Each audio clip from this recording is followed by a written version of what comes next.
Women's Month and Women's Day is quite an important day for us to celebrate, looking at our history as women globally, and more importantly, our history in South Africa, where on the day, I think the 9th of August, 20,000 women marched to the Union buildings to fight for the abolition of the pass laws. And those pass laws were very restrictive to women in terms of them having access to opportunities and being able to empower women to be able to take care of their households. So that was an important step in our South African history, which brings us to where we are now as a modern day woman. My responsibility is to make sure that I uplift other women who are in the space that I'm in. And the role that I can play is in terms of influencing policy.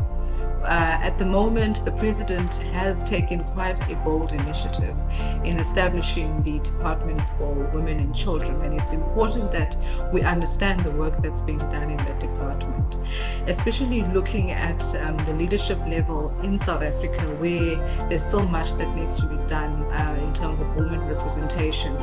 Of course, in the cabinet and in parliament, there's been a lot of work that's been done to include women.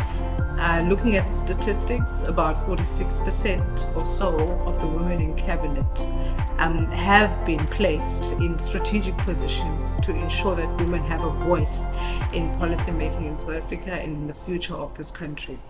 But if you look at the private sector, looking at the statistics from the JSE, we see that there's about 15% representation of women at the JSE at CEO level, and it's better at executive level because it's around 25%.